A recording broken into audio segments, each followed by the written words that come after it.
Viewers, আমি মাহফুজ আহমেদ আপনাদের মাঝে নতুন একটি ভিডিও নিয়ে চলে আসলাম।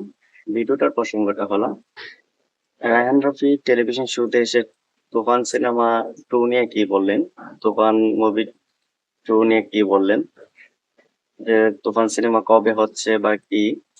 আর আরেকটা কথা নিয়ে একজনের ঘুরপাক খাচ্ছে যে সোশ্যাল মিডিয়ায় ঘুরে বেড়াচ্ছে যে তুফান 2 থেকে মিমি চক্রবর্তী থাকছেন কিনা, নাকি তার বদলে তানজিন তিশা থাকছেন।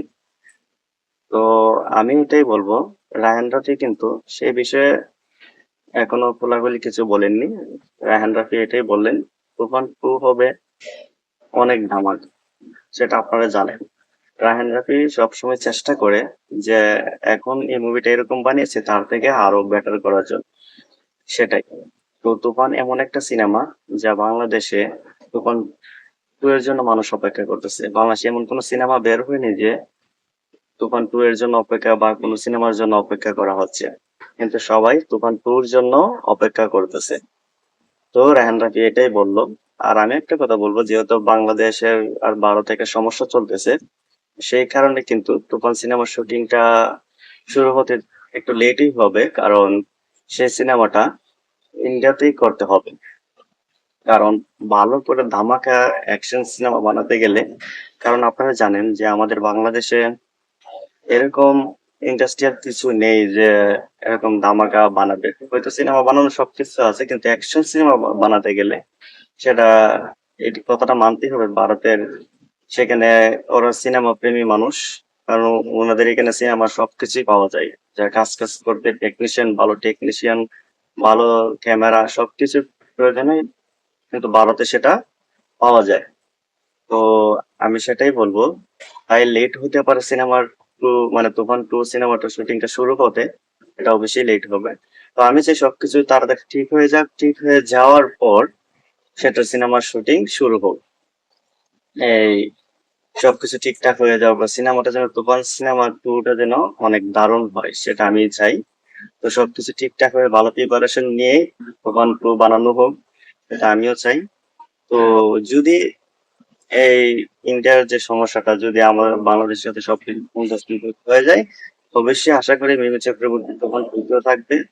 আর যদি কোনো কারণে সমস্যা হয় নিতে, আর সিনেমাটা যদি বাংলাদেশি বানাতে হয় আর কি, তাহলে মিমি চক্রবর্তী থাকবে না, সেটা 100%।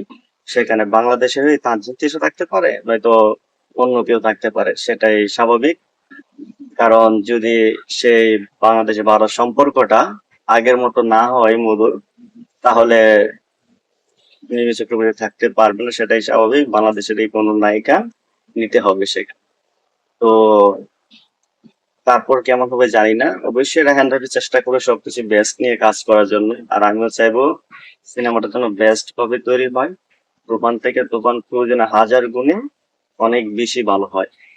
তো রায়হান রাফির কাছে এটাই চাইবো, আপনি সবকিছু গুছিয়ে যেভাবে সিনেমাটা ভালো হয়, যদি মনে করেন একটু লেট হলেই সিনেমাটা ভালো করা যাবে, তাহলে আপনি একটু লেট করে বানান। আমরা ভালো সিনেমা চাই, তুফান যেমন দেখেছি তার থেকে আরো বেটার সিনেমা চাই। তো আপনি যেভাবে ভালো মনে করবেন সেভাবে শুরু করুন, আমরা আছি আপনার পাশে। আমরা সাকিব খানরা সবসময় সাকিব খানের পাশে আছি, ভালো কিছুর পাশে আছি। আমরা চাই বেটার সিনেমা আরো তৈরি হোক। আমরা সাকিব খান তখন এরকম হয়েছে, তখন বুঝে না আরো সবাইকে চমকে দেয়, আরো বেশি অ্যাকশন থাকে, সেটাই আশা করবো। তখন সিনেমা, ভালো সিনেমা বানাতে গিয়ে আপনার যতটুকু সময় নিতে হয় আপনি নিন, সেটাই বলবো।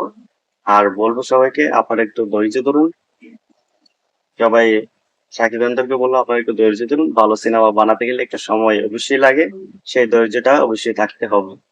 তো অবশ্যই আশা করবো যদি আমার কথা সবাই ভালো লেগে থাকে, আমার ভিডিওটা যদি ভালো লেগে থাকে, অবশ্যই সবাই লাইক কমেন্ট সাবস্ক্রাইব করে দেবেন। অবশ্যই ভালো লাগবে, লাইক শেয়ার সাবস্ক্রাইব করে দিলে অবশ্যই ভালো লাগবে। পরবর্তী নেক্সট ভিডিও দেখার জন্য আমন্ত্রণ রইল। খুদা হাফেজ।